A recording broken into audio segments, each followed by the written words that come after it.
Okay, good afternoon, everybody. Those of you that are here live, that's great. Hello, I hope you can all hear me, see me. Hearing's more important. I just want to remind you all, please, that next Wednesday, that's the 17th, that is your class test 3. Okay, and tomorrow I will be putting up a new assignment for you all. What other advice I can give you is please look through your extra credits that I set, and also the DNA tutorial. Those are important. And remember, please, that photosynthesis section is examinable. Okay, that will appear in your test as well as everything else. And then sometime next week, probably on the Tuesday afternoon, I will have a question and answer session again for you, so that you have a chance to ask questions. Professor? Yes, sir. Yes, Wasn't photosynthesis on the last test? Was it? Yes, it was. Oh, okay. I'm just getting confused. Okay, all right. Sorry. That's fine. That's fine. No. You're only doing stuff that has not been examined. I'm sorry. I got confused. I thought that we hadn't done it. That's fine. If it was on the previous test, no, you're not doing it again. I misspoke. Don't worry. You're only covering stuff that has not been tested yet.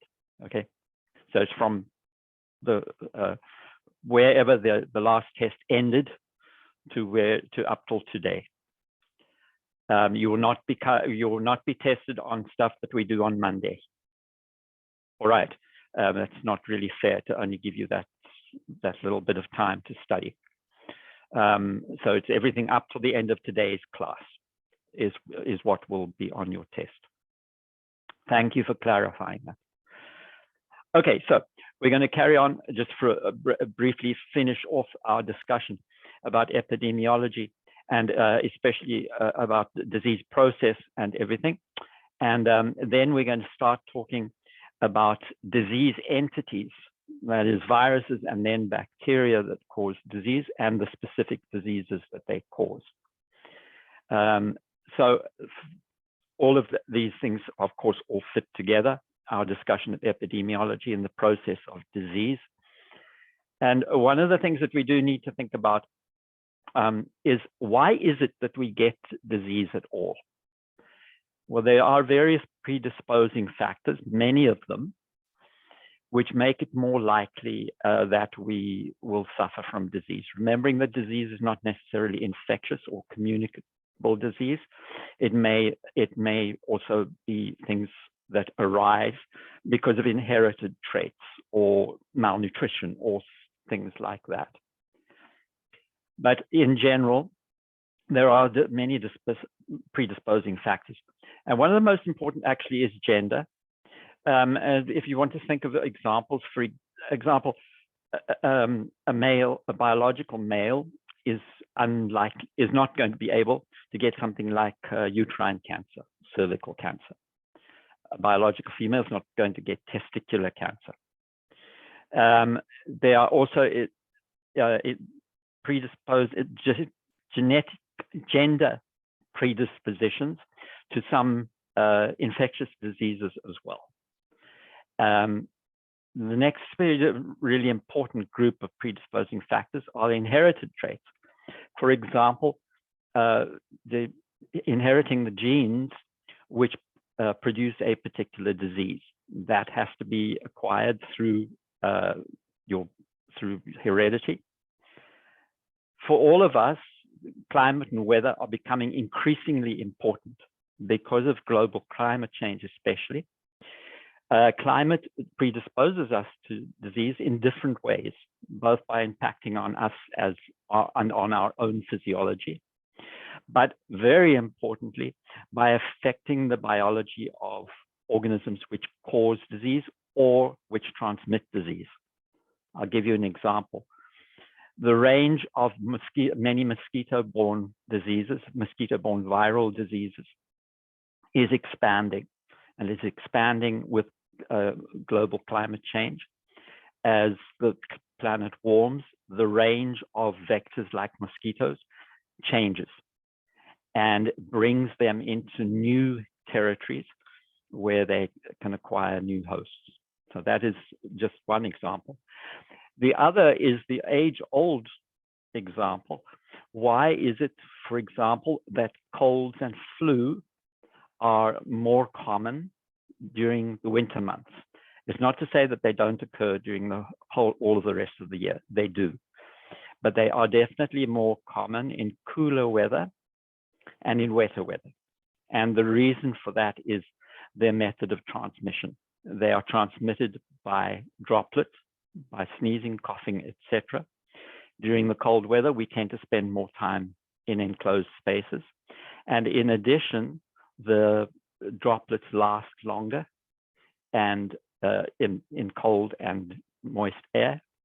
And so transmission increases during that time of year.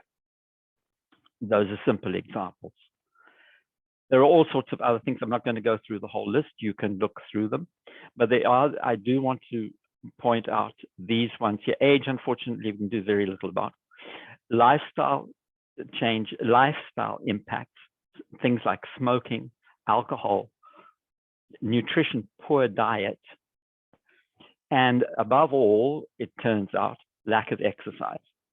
These lifestyle impacts are tremendously important, far more important than was previously thought.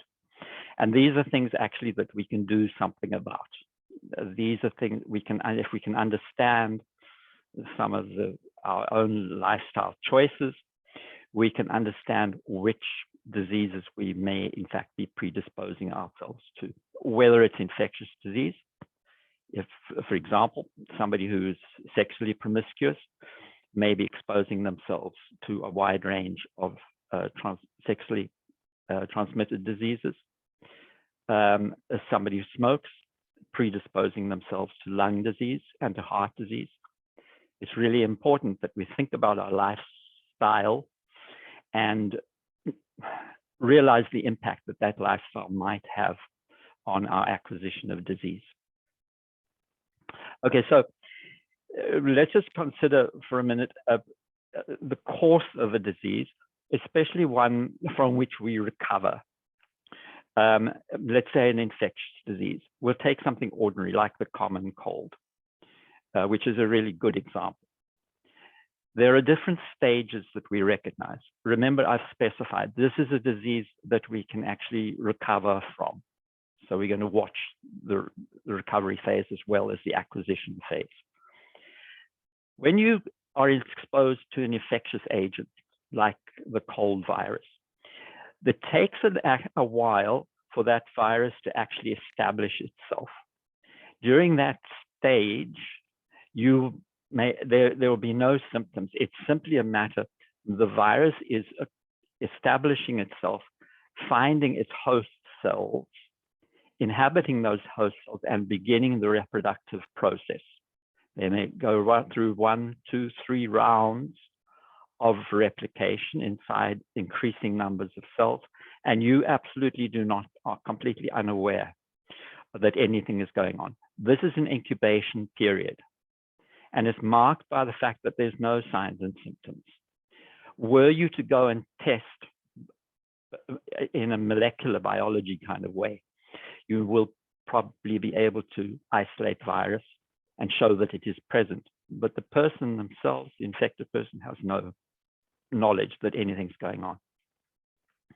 This is something we know very well from a cold, from getting the common cold. That incubation period passes on now to what is called the prodromal period. The prodromal period is a period where the person themselves often feels that something is going on, but it's very much in the background.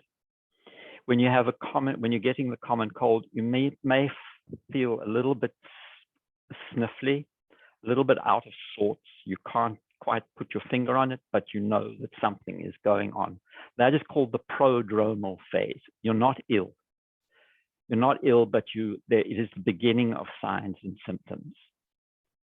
The next period is the period we all dread, is the period of illness itself, when the signs and symptoms actually become severe and may become overwhelming.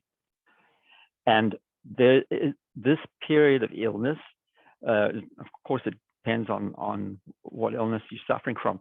In the case of a common cold, this is usually about 5 days or so. And this is a very interesting period because this is a mix, the signs and symptoms that you show, the symptoms you suffer from, are actually a mixture of effects. First of all, of the infectious agent. The infectious agent is affecting functioning. It's affecting the functioning of your cells. It's affecting your physiology. And that may be perceived as symptoms which are unpleasant. But mixed in with that is our body's response to the presence of the infectious agent, and that is our immune response. Our immune response, we're not going to, unfortunately, have time to discuss the immune response in any detail, but I'll tell you that there are different stages to the immune response. There is an early response and then later responses. It's in the later responses here that the immune system begins to produce antibody. But it's in the early part of the immune response here that the immune system produces many hormones which have effects on our physiology. And some of those you will recognize. One of them is it causes a rise in temperature. The reason for that seems to be that viruses tend to replicate more slowly at a higher temperature than body temperature. It seems to be a positive response. And in most cases, our temperature rise up to 101 or so degrees Fahrenheit, 38 degrees Celsius or so. That is unpleasant for us. We may feel hot and sweaty and everything, but it is not dangerous. Temperature only becomes dangerous when it actually begins to affect the functioning of those areas of the brain that control temperature. And that can happen. If your temperature rises too high, you begin to lose the ability to control temperature. And then your temperature begins to go out of control and becomes dangerously high. That very seldom happens with something like the common cold. We may have an increase in temperature. You may also feel achy. That is because your immune system actually increases the sensitivity of your pain receptors. The basic, all of those physiological things which we find unpleasant, what do? They drive you to go and lie down, to go to bed, go and rest. Don't move around, just stay quiet. And that is the best remedy because that allows the immune system now in this period to produce masses of antibody to the infectious agent and begin to wipe it out. And that then begins the period of decline. You may still have signs and symptoms. You may still be feeling a bit rocky, but those symptoms decline because the virus is being wiped out by the immune response. And eventually, so to such an extent that the infection is eliminated and the body can then repair all of the damage that has been done. And that's a period of convalescence. So for something like a common cold, and this is probably a week to 10 days or so. Other illnesses, of course, can last for much longer. This is an acute illness, is an illness of short duration and relatively sudden onset. But remember that the same graph has to be modified for diseases which are chronic, where this in time, the onset may be very slow, and then the actual period of illness may last very long. In addition, we have to think that there are those illnesses which are fatal, where in fact the period of illness is so devastating that the organism is no longer able to continue and the organism dies. These are all possibilities. But fortunately, we have a very, very efficient immune system. And it's for most of the diseases that we are exposed to, it is likely that we follow something like this period: incubation, prodromal, period of illness when we feel awful, period of decline of the symptoms when we may still feel a bit rocky and a bit ill, but getting better and better, and then a period of convalescence when the body repairs the damage that has been done. Okay, so we also have to think about where these infectious agents, or we're going to think mainly about infectious agents now, where do they come from? Because with one exception, in order for an infectious agent to continually cause disease, it has to be continually alive somewhere. Do you understand what I mean? If all of the living entities die out, then there's nothing now to cause that particular illness. So in order for these agents to exist on the planet continuously, they have to be continuously kept in reserve somewhere. And we talk about that as being held in reservoirs. And so the reservoirs that these agents are held in are tremendously important in considering. Professor? Hello, go ahead. Yes, go ahead. Sorry. So a reservoir is kind of like a transporter, like a reservoir like transports the virus from one person to another? Not really. We're going to talk about transport in a second. The way to think about a reservoir instead is that there has to always be a stock of not necessarily if it's virus, but there has to be a stock of the agent in order for that agent to be transported. And in order for the disease to begin spreading, we have to remove it from the reservoir and put it into a susceptible population. So it's a little bit different. You'll see that. So it's kind of like a food supply. Exactly. That's a good analogy. Yes. It's got to be kept in. I'll give you a clear example. The disease of smallpox, for example, plagued mankind for millennia until 1976. And in 1976, the very last person ever to have smallpox was identified.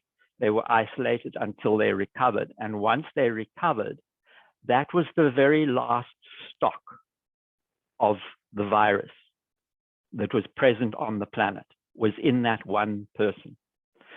Before that, the virus existed all over the planet in different populations, and it moved around, infected here, stayed a while, infected there, but was always present on the planet. Through a process of very careful vaccination, those reservoirs were eliminated until they were eliminated right down to one person, to one single person. And that was the only person left on the planet with the virus. And once they avoided the virus and wiped it out, that was the last. The disease has never reappeared in the human population. Why? Because there's no reservoir of the virus anymore. It has been eliminated completely. Unfortunately, for most other diseases, that is not true. One of the next diseases, which we hope we will establish the same thing, will wipe out all the reservoir, we'll wipe it out of the reservoir entirely, is polio. That is a very, within your lifetime, that is certainly going to happen. That polio will also be eliminated. So in those cases, in the case of smallpox especially, the virus had been maintained in human reservoirs. So it was maintained in human reservoirs of people who were actually infected by the virus. So that is the one case that we need to think about, that an infectious agent is maintained continuously by continuously infecting new members to include in the reservoir. That's one thing that can happen. In that case, what we're dealing with usually is people who are symptomatic for a time, and during their illness, they go out and infect other people. So that's the one type of human reservoir, but there is another type of human reservoir, and that is where people become infected with an infectious agent and are unaware of the fact that they are infected and may in fact carry the infectious agent for a very, very long time and infect others. And people who are asymptomatic but infectious, we refer to as carriers. It's a special category of human reservoir. They are carriers. And the most famous instance is the disease of typhoid, which is caused by a bacterium. But people who can acquire typhoid and be completely asymptomatic and yet excrete the bacterium in their feces continuously because they store the bacterium in their gallbladders, believe it or not. It causes them no illness, but the bacteria can reside in the gallbladder and breed. They pass from the gallbladder into the intestine and are voided with the feces and can then go on to infect other people. The most famous instance right here in New York in the 1800s was Typhoid Mary, who spread typhoid to numerous households in the New York area because she was a housekeeper. A housekeeper, by the way, with very poor hygiene because she was a cook and she infected households by cooking their food and contaminating the food with typhoid. If you want to see the story, you can go look up Typhoid Mary on Wikipedia or wherever. She's very famous. So those are human reservoirs. There are also numerous animal reservoirs. Now, we need to also think that in cases of disease like smallpox, smallpox is a human disease. It's transmitted from human to human. So you eliminate it from the human population, you eliminate the disease.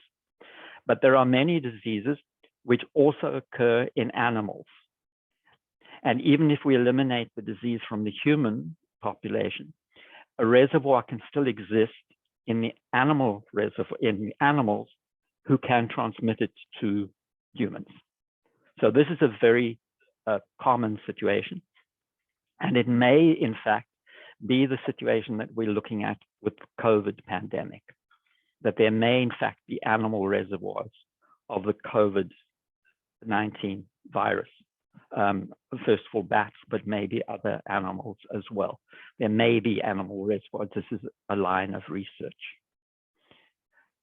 Any disease which originates in an animal population and is transmitted to humans is called a zoonosis. So zoonoses, it's the plural, are diseases that are transmitted from animals to humans. And there are numerous. There are many of them. And in fact, some of our really famous diseases probably originated in animal populations, later becoming purely human. And the prime example of that is HIV. HIV, we know that HIV evolved from viruses which are present in other primates. It has since become purely a human disease. It's now only transmitted human to human. That was just part of its evolution, but it originated as a zoonosis. And zoonoses in general are very important in the human population because we interact with animals the whole time. Probably the commonest zoonosis of all is influenza, because influenza is actually maintained in 3 reservoirs. It's maintained in pigs, in poultry, and in human beings. And it circulates between those 3 reservoirs. So it really is, influenza is really a zoonosis originally. Professor? Go ahead. Sorry. The one thing No, that you don't have to apologize. You always ask such good questions. That's not a question. I just wanted to point out the one thing that came up in my mind is like Lyme disease, just because Yes. I've known quite a few people that had it in the past. We will talk about Lyme disease. Yes, that's a good example. That is a good example. That is maintained in a reservoir of other mammals like deer. Yeah, and the interesting thing is, the person who got it, he had it for a whole year without even knowing that he had it. So by Yes. the time it was diagnosed and treated, he still has like long-term effects that like never Yes. went away. Yes. Yes. Yes. That is a very good example, and we'll talk about that. That is for us a very important zoonosis, and the reason is that we are continually expanding into habitat which is occupied by other animal populations. So we get exposed to their diseases. Now, Lyme disease is actually transmitted from deer to humans by a tick, and we'll talk about that. That's a special circumstance that we'll talk about in a minute. But yes, that's a very good example. Okay, so there are also non-living reservoirs of disease. And so, for example, in soil and water, there are many diseases which can be held in storage, if you like, in soil and water. And I'll give you two specific examples. If you think about just water-borne diseases are tremendously important to the human populations. And we've already talked about one of them, which is cholera, which is Vibrio cholerae. That is a bacterium, which is actually a natural part of aquatic ecosystems. It has always existed in aquatic ecosystems. It lives there. It does not need human beings as a host in order to be propagated. There are always populations of Vibrio cholerae in water under various circumstances. But under special circumstances, it becomes pathogenic and enters the human population to cause disease. So there is an instance where there is a natural reservoir of the infectious agent. The other important one that I'll mention to you, let's talking about soil. There are numerous diseases, all the way from bacterial to parasitic, that we can acquire from the soil reservoirs. But there's one thing in here which we do need to think about, and that is members of the two bacterial groups, Bacillus and Clostridium, gram-positive organisms which can produce spores. Now, here's an instance where a living population of bacteria can actually produce non-metabolizing, let's put it that way, dormant cells, which are highly specialized to last under very, very rigorous circumstances. They can be dried out. You can pour disinfectant on them. You can do all sorts of things. You can boil them, and yet they still survive. These spores are very important in reservoirs such as soil. And this is one of the reasons, for example, if you accidentally wound yourself and get a cut contaminated by soil, you should check that you've had your tetanus. Let's go, Julio. Hey. Excuse me. Please watch your muting. Thank you. This is an instance where if you wound yourself in soil, you go and get your anti-tetanus shot. And that is because tetanus is one of these Clostridia that produces spores which survive in soil. And if you get the spores in your wound, they can grow and you can end up with the disease of tetanus. So that's an instance where you really can't, I guess spores are living, but only just. They have a very, very low metabolic rate. So they can be held in a reservoir like soil for a very long time. Now there's one last one. I think I added this to the list after I had put up this PowerPoint set, but I do just want to mention it now because as health workers, this is very, very important for you. And this is, what we refer to these as fomites. A fomite is any non-living surface on which an infectious agent can survive and be acquired. So for anything, a door handle, a table, any surface where you can put down an infectious agent and other people can then pick it up from that surface. That is a fomite. They may only act as a reservoir for a short period of time.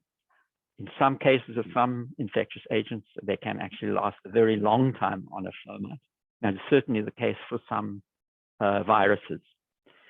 And I'll give you one example in a minute.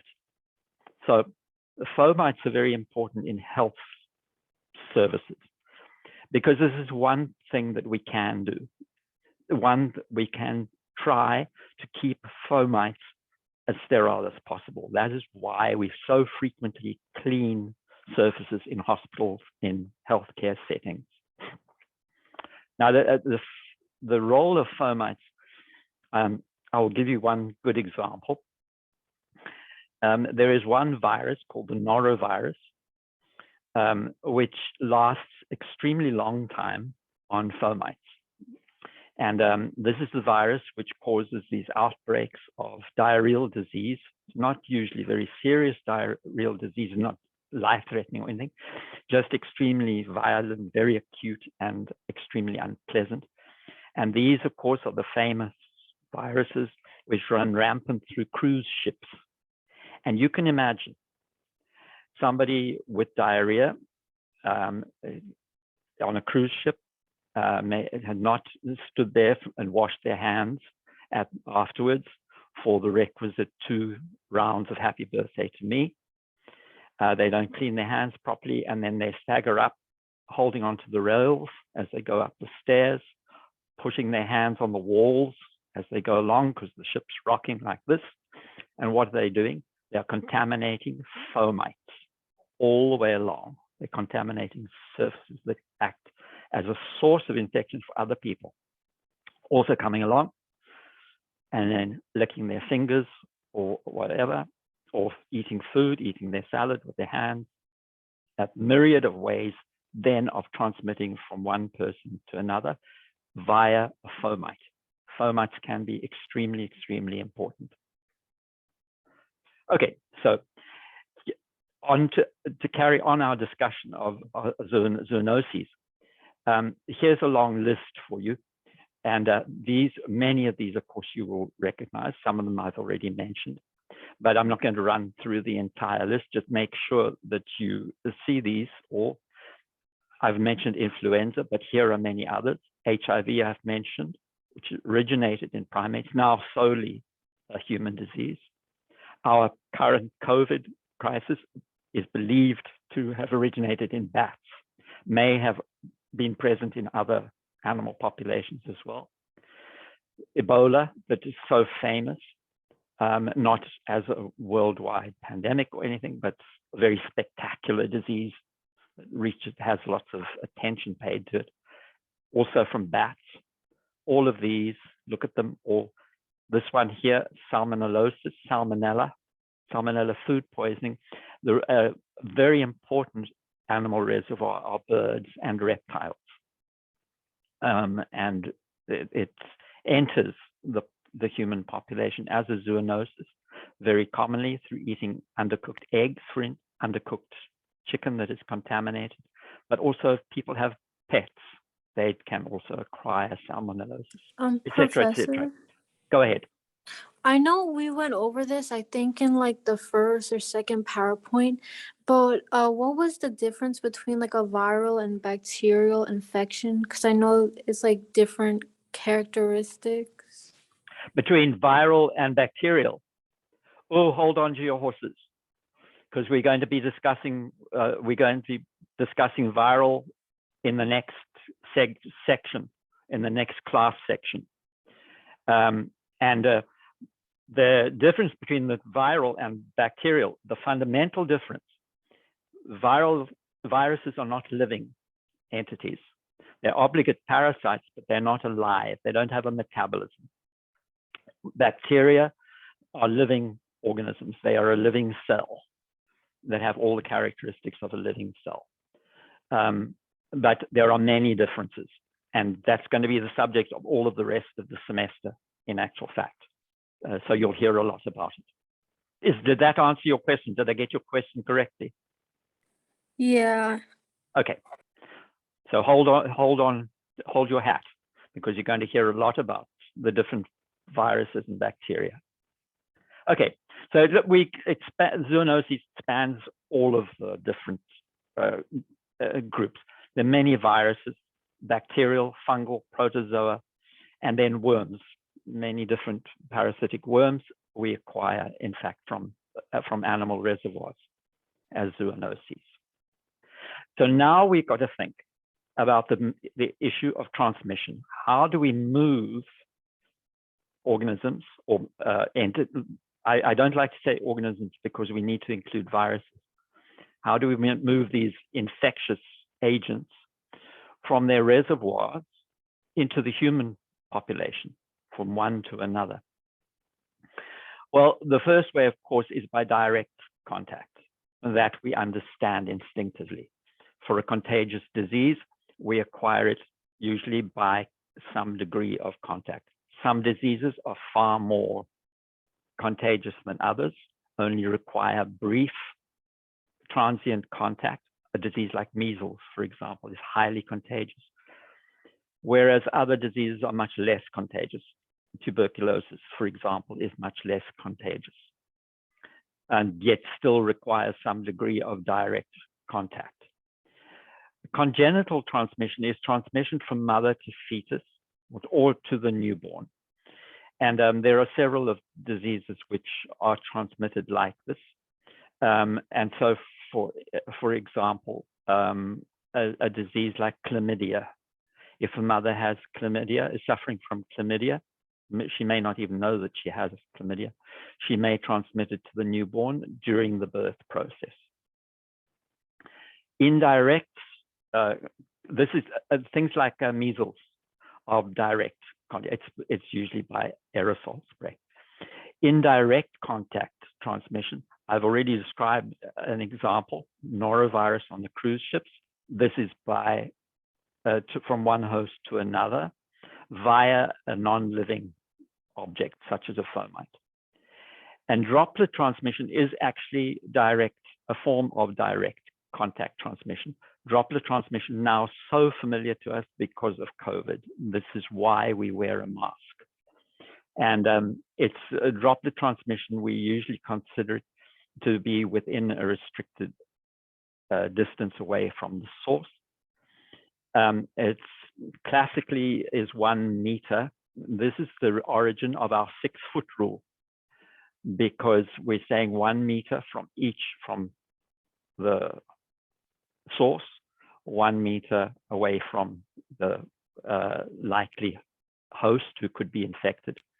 Add them two together, and you end up with 2 meters, which is about 6 foot apart. We believe that at about 6 foot apart, your chance of acquiring via droplet transmission is lowered. Now, here comes the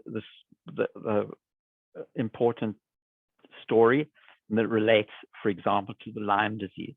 And that is that we can actually transmit infectious entities from one reservoir to a susceptible host by various vehicles. It can be carried. So, for example, we may think about a droplet. As we think about the droplet itself as being a vehicle that it is transmitting via airborne transmission. But then we also have the transmission we've already talked about via water. For example, cholera. Many of the diarrheal diseases are transmitted by water. And lastly, something that we'll discuss in some detail, the foodborne diseases, such as salmonella. But the next vehicle are the living vehicles. And those we refer to, they have a special name, and that is we refer to them as being a vector. And a vector is a living thing that moves a disease organism to a susceptible host from a reservoir of some sort. And especially prominent in this group are, for human beings and for animal population, but for human beings especially, are the arthropods. The insects, fleas, ticks, mosquitoes, in some cases, mites. These arthropods are all organisms which themselves acquire the disease for a certain length of time. And then this is the usual way. They usually acquire the disease for some length of time and then transmit it because they are parasitic on human hosts. They may transmit, flies, for example, may transmit disease by mechanical means. They may pick it up on their feet or on the mouth parts and then transmit it to hosts. This is the case for various diseases transmitted by flies, but especially diarrheal diseases, picking up some sort of agent from a source like feces and then landing on food and contaminating the food. It's actually, I have to tell you, a lot less important than we instinctively think. We rebel against that idea so strongly, but in terms of transmission, actually it's not as significant as something like foodborne or waterborne. Those are much more common sources of diarrheal disease, for example. But biological transmission, where the vector actually acquires the disease themselves and then transmits the disease, these are hugely important in human biology. And the key thing is that the two agents, the vector and the host, sometimes more than one vector and the host, form part of the infectious agent's life cycle. Each member, the vector and the final host, are essential members of the life cycle. And so things like malaria, yellow fever, many of these diseases that are transmitted by things like biting flies or mosquitoes, these are some of the most deadly in terms of the number of people that are affected by them of all human diseases. I think there's a nice picture of a fly landing on a hamburger to remind you that they definitely can transmit bacteria and things. But I honestly, compared to biological transmission of disease, this is a relatively minor. Professor? Yes, go ahead. Sorry. This chart, do we have to memorize this for the test? Which one? The one you just, this one? This one. No, look, I'll mention a couple that you should remember, but I'm going to talk about them again anyway. And no, you don't have to remember everything on this chart. It's just, this is more to impress you with how many diseases there are that are transmitted by arthropod vectors. But I will mention a couple that you should remember. So the very first one I'm going to mention is malaria. This is probably one of the most important diseases that has ever entered the human population, and it is still hugely important all over the world. It's an amazing thing to think of, but the malaria used to be much more widespread than it is. It used to be very common in the United States, all the way up to New York. In fact, in the 17th, 18th was the 18th and 19th century rather, people used to vacate Washington, D.C. in the summer and move out because Washington, D.C. was in a swampy area, and malaria became so common in the summer with mosquitoes that people actually moved away up into the hills to try and escape it. Through public health efforts all over the world. It also used to be extremely common in the Mediterranean, all around the Mediterranean, in many, many areas of the world where it has now been eradicated. Nonetheless, malaria still kills millions of people, especially children and infants all around the world. And so this is something that we do need to remember. Unfortunately, we are not going to discuss parasitic diseases of this kind. So please make an effort to remember this. Malaria is caused by a protozoan called Plasmodium. And there are various species of Plasmodium that can cause malaria. And it is transmitted by Anopheles. That's mosquito. The name is only by that genus of mosquitoes, Anopheles. And Anopheles is actually infected by a mosquito, and the mosquito undergoes sexual reproduction in the mosquito, and then it undergoes a lengthy asexual reproduction in the final host. And when that is a human, it causes, depending on the species of Plasmodium, it causes extremely serious illness, chronic illness, and ultimately it can cause death. So malaria remains one of humankind's most important diseases, most dangerous diseases. I will also mention just a couple that are of interest. I'll mention this one, dengue fever. Dengue fever is caused by a virus, also transmitted by mosquitoes. The reason I mention this is because dengue fever is one of the diseases whose range is expanding with global climate change. There is even some concern that it may eventually reach as far as New York. Let me have a look through. These here, these diseases here, I'll put them all together into one group. These are actually really important here in the United States, much more than in many other areas of the world. These are the typhus disease, T-Y-P-H-U-S, typhus diseases. This has nothing to do with typhoid, which is caused by salmonella. These are caused by a very strange little organism called a rickettsia, and they are transmitted either by ticks or by lice. And these are, just remember these are the we call them in general the spotted fevers, Rocky Mountain spotted fever. These diseases transmitted by either by ticks or by lice of one sort. Plague is this, I'm sure you probably already know. Plague is a disease, it's a bacterial disease.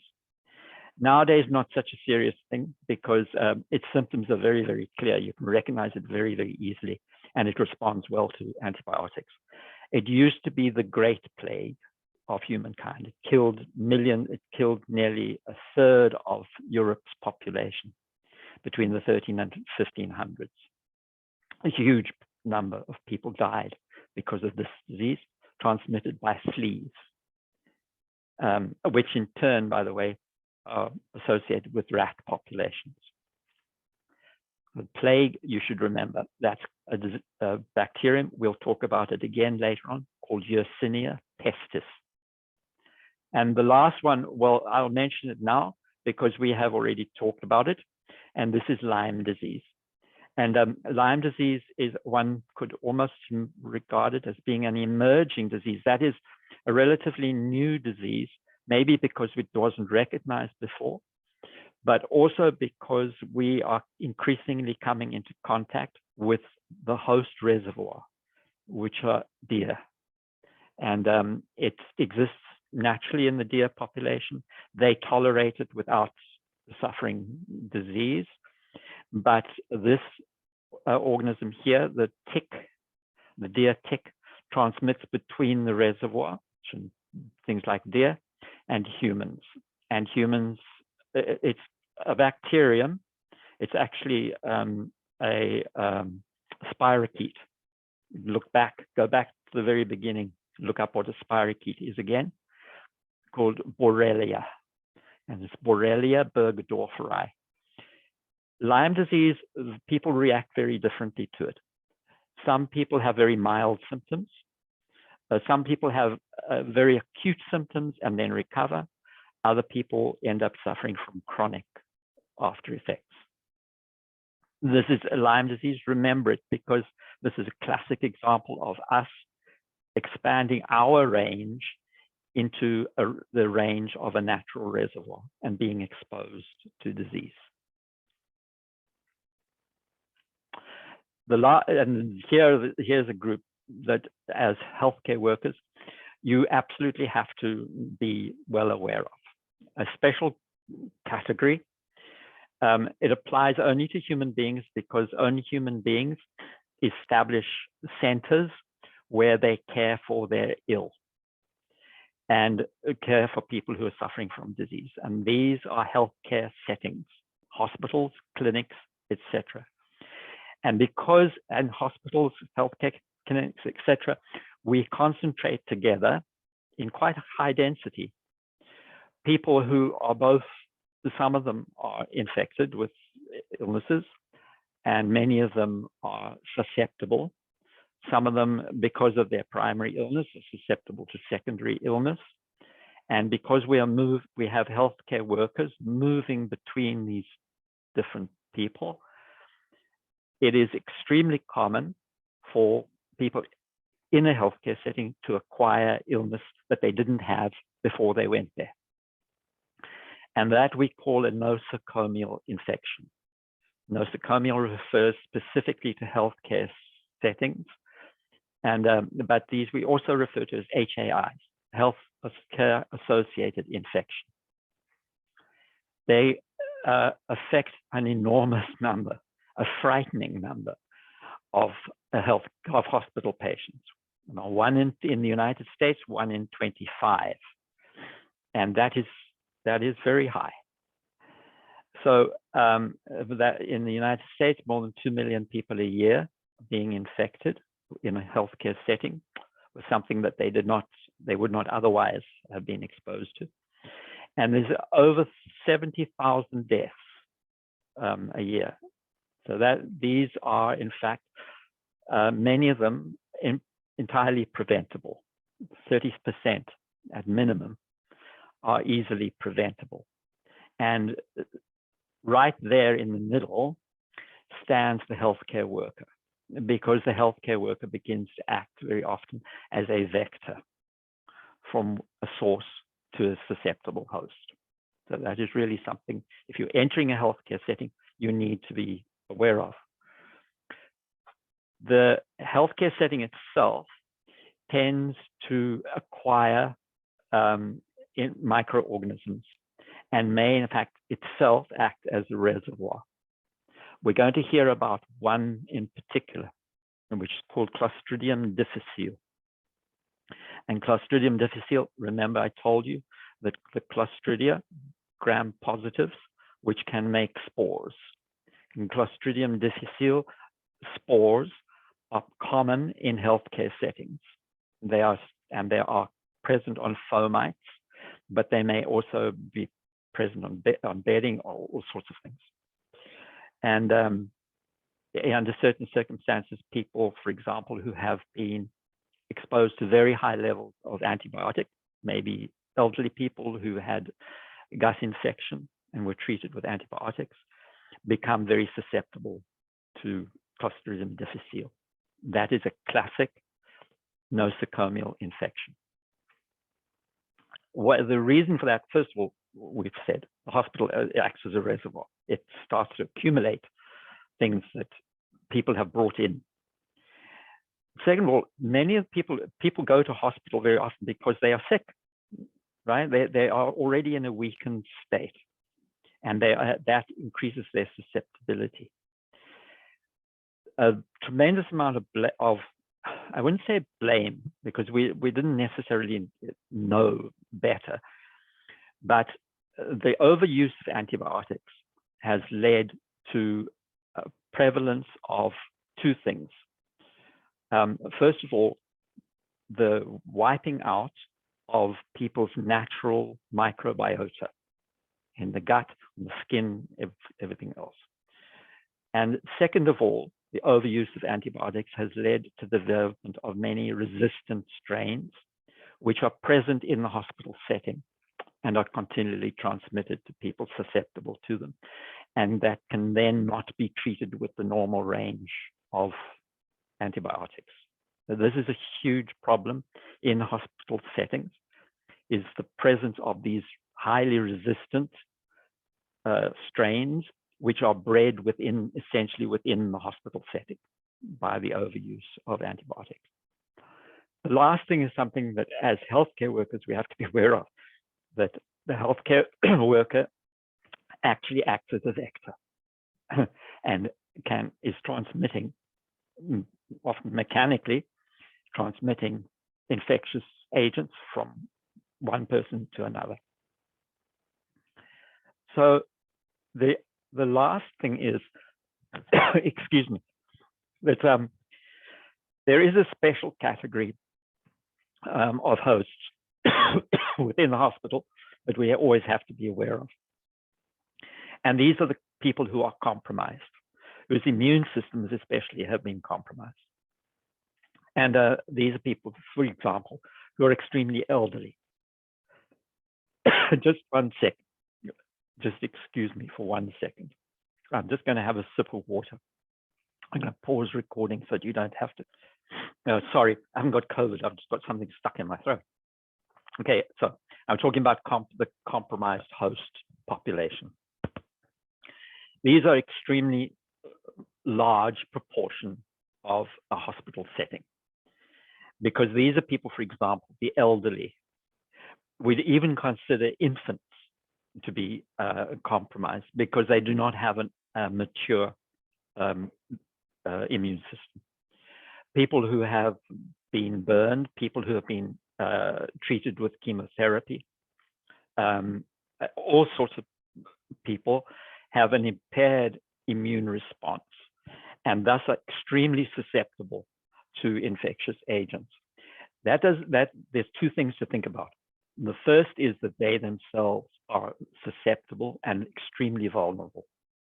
But the second is that they themselves act as a reservoir. They act as a reservoir for organisms that might not necessarily establish within an otherwise healthy host, but they act as a reservoir for transmission to other patients. So the compromised host population has to be very carefully monitored for the presence of things which might establish nosocomial infections. So here this gives you a breakdown. When you look at these, nosocomial infections present in healthcare settings, here are the most common ones. First of all, the urinary tract infections are very, very often transmitted by catheters and these sorts of things. And very often these infections here are gut-associated bacteria. Things like otherwise innocuous, E. coli, and things like that.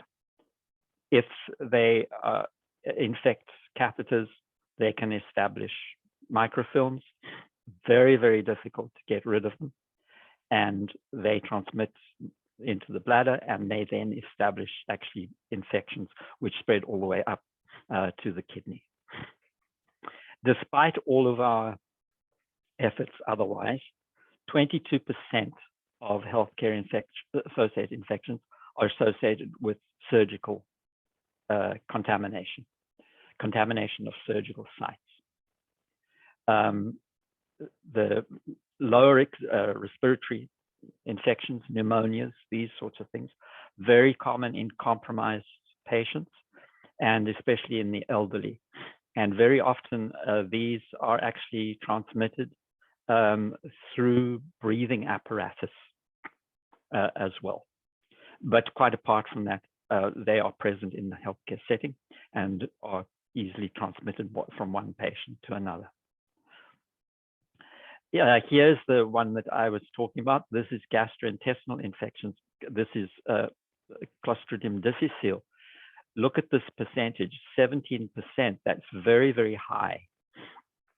And most of these patients, in fact, would be elderly patients. So I'll just explain a little bit about Clostridium Difficile. We'll do it in more detail later on. But Clostridium Difficile is an anaerobe. It's an obligate anaerobe. Under normal circumstances, it is present in all of our guts, but in very, very low population numbers, because it is eliminated very quickly. It cannot compete with our normal gut flora. Our normal gut flora is so rich, so thick, that Clostridium Difficile can't establish itself and reproduce. But when we wipe out the gut flora with antibiotics, Clostridium Difficile spores can germinate in the crypts, in between the folds of the intestinal wall. They can breed, and they form very large plaques which cover the wall of the intestine. And they cause a very debilitating inflammation of the gut wall, and there's a diarrheal process as well. Many elderly people actually eventually die of the Clostridium Difficile infections. I will, at this stage, I'll mention it again, but there's a very simple solution to this, and that is to withhold the antibiotic treatment and to reestablish the gut flora. And the way that you do that is you take feces from a healthy person and you do a fecal transplant into the colon, into the upper colon. Very, very quickly, a normal gut flora will reestablish and eliminate Clostridium Difficile. The big problem with Clostridium Difficile is that it is a spore former. So the people who have the infection, the feces are full of Clostridium spores. It is very, very difficult to keep them from spreading widely within the hospital setting. They can often be recovered from walls, from floors, from all over once they're established in the healthcare setting. The rest of it, well, you can see, but what's for yourselves, but these are the most important ones here that I want you to remember. Okay, so here's some extra credit for you. Just please review the following 4 slides. These are all about healthcare, how to avoid the HAIs. I actually made a mistake. I said the next 4. There's only 2 here. Include this one and this one. Okay, so it's this one. Oh, wait, am I going? Sorry. This one and this one. So I'll set up a note for you on Canvas to remind you. Dunk, dunk, dunk. Okay, so why don't you, at this stage, where are we? 5:10. Let me just carry on. I'm sorry, your brains are probably dead as mine is, but let's just get started with our next section, and then we'll end after a couple of minutes. So I want now to move on to talking about these what I would designate as infectious entities, right? Infectious agents. The reason I'm avoiding the word organism is because our first group that we're going to talk about are not organisms. These are largely, we're going to be talking about the viruses. but we'll also talk about some other strange things called the viroids and the prions very, very briefly. Most of our discussion is going to be about viruses. Now, I haven't so far in this class said much about viruses. I've mentioned them every now and again. We've heard a couple of the diseases that they cause, etc.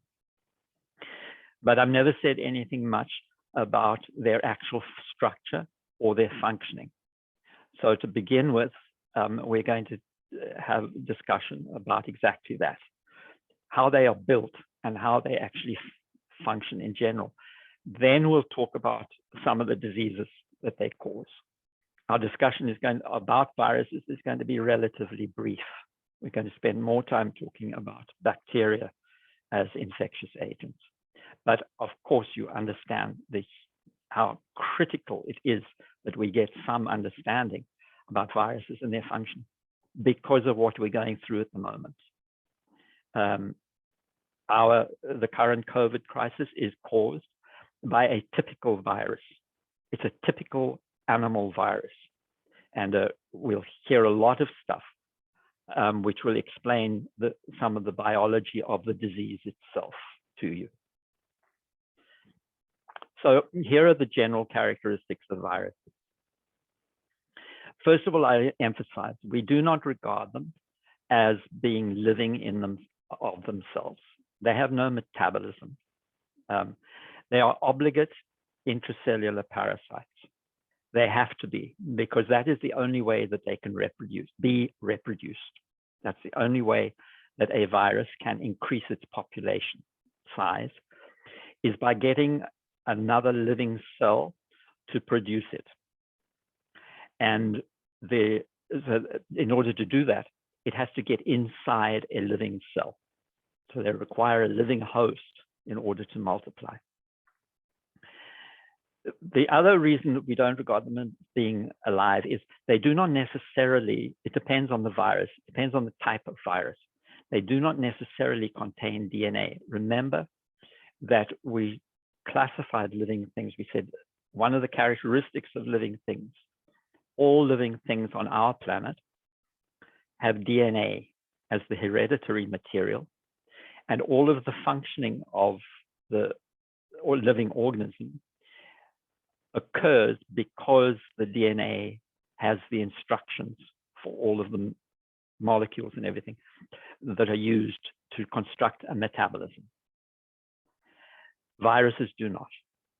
They contain either DNA or RNA. They can have an RNA genome, if you want to think of it that way, or they can have a DNA genome. But they have no ribosomes. They have none of the structures that we associate with the cell. They don't have a cell membrane. They don't have a cytoplasm or anything like that.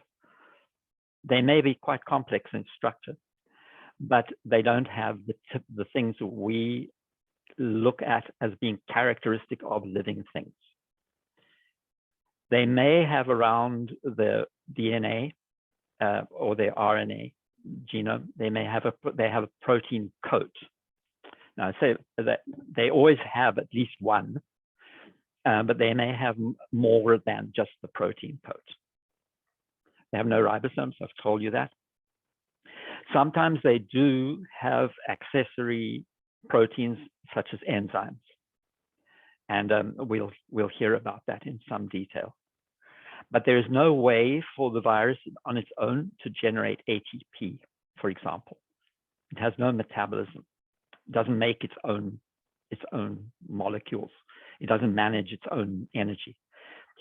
The only time that the living processes are associated with the virus is when it has infected a host, and it co-opts all of these processes from the host. It changes the host processes so that the host, instead of producing its own proteins, produces viral proteins. Instead of producing its own DNA or RNA or whatever, it produces viral RNA or DNA.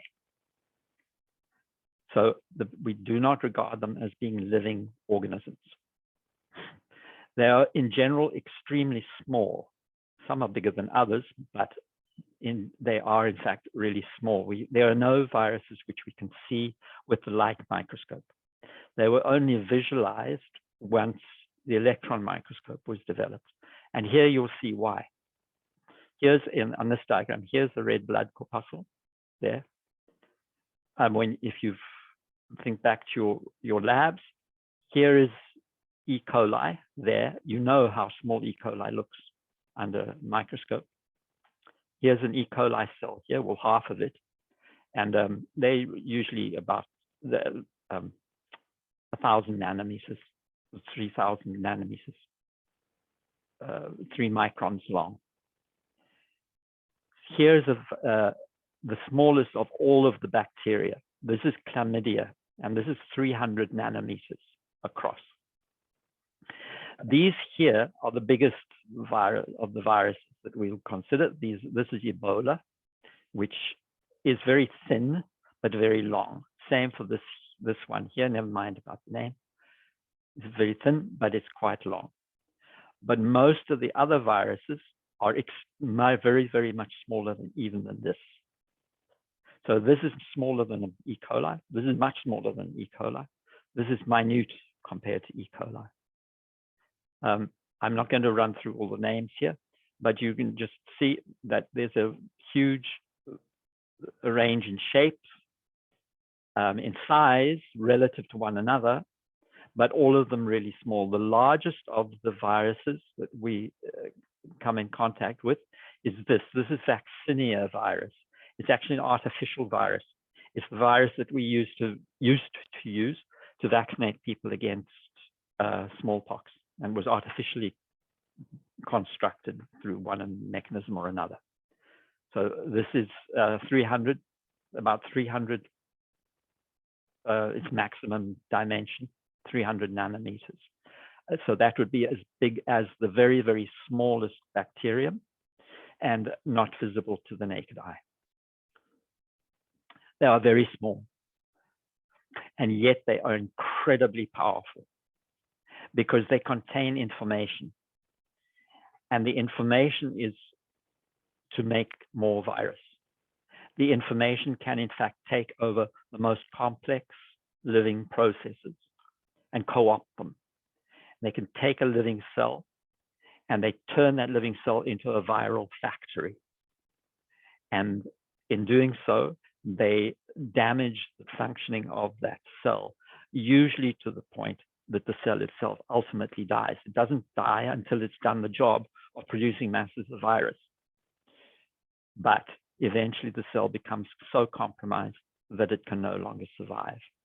And that is those are the mechanisms whereby the virus ends up causing disease. Disease is simply the byproduct of the fact that the functioning of the cells has been so damaged by the viral reproduction within them. So the first thing to realize about viruses is that they have different viruses have a different range of hosts that they can infect. And within their hosts, they have a different range of types of cell that they can infect. They are, in general, extremely specialized. They will only infect particular range of hosts, and they will only infect particular cells. I don't want to use words which sound like they have thought in them, but the cells they are able to infect are chosen by an interaction of the surface of the virus and the surface of the host cell. They match, essentially they match. Professor? Go ahead. Quick question. Are you talking about like on a virus how there's like a protein on the outside and Exactly. It's I remember learning something about it that the proteins like determine if it's able to like infect the cell or not. Exactly. That is exactly correct. Sometimes I avoided saying just protein because some viruses, it's a modified protein, but you can think of it, yes. Think about the coronavirus picture that has become so familiar to us all. A ball, which is actually a membrane, but with all of those spikes sticking out of it. those spikes will only bind to certain substances on a cell. And that is true for all viruses. That is how they choose the cell that they are going to be able to stick to and then enter.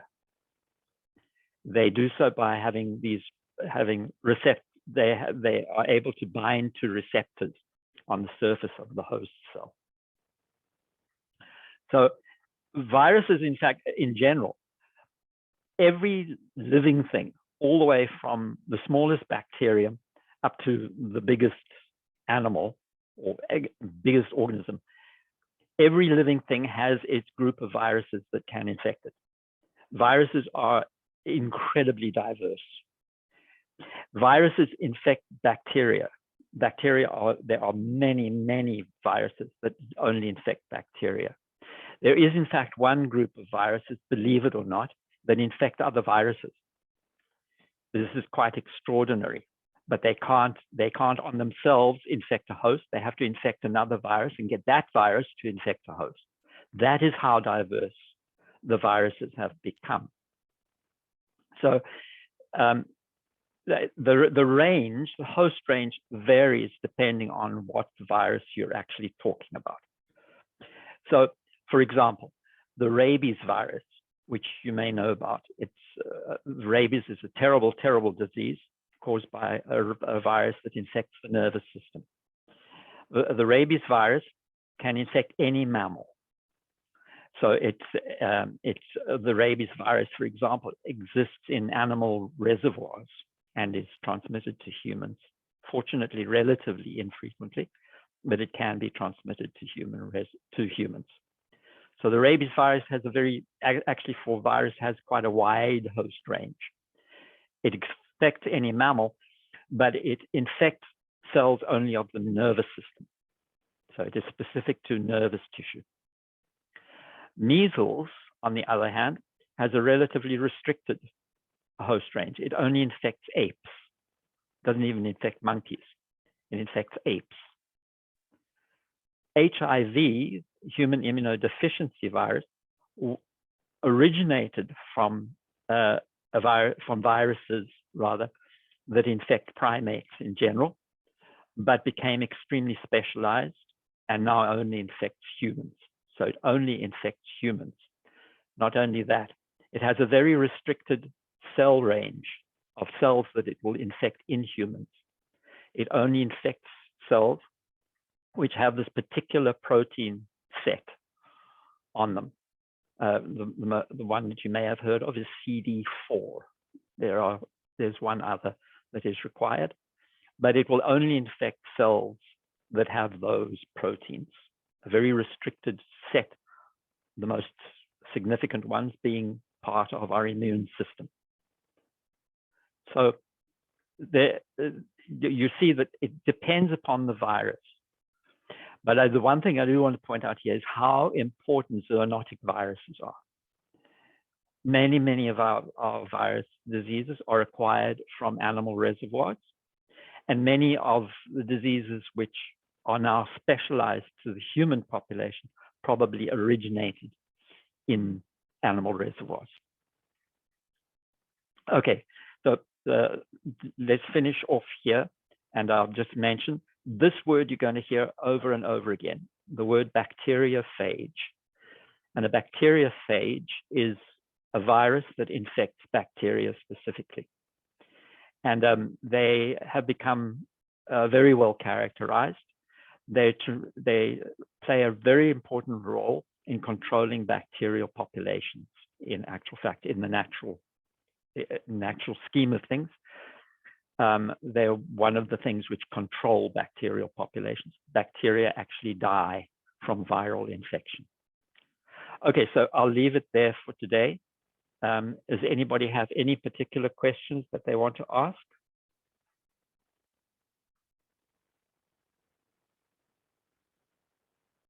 If not, don't forget, I will alert you to the time and address and everything for our question and answer session before your next test, which is next Wednesday. And I repeat, it's everything that has not been examined up to bacteriophage. All right, Professor, I have a go ahead. Go- if you don't mind, do you think you can repeat on the slide healthcare associated infections how the overuse of antibiotics affect? Sorry, which one? It was slide 52. Just I didn't quite hear about what was the 2 reasons of the overuse of antibiotics. Oh, yes. Where was it?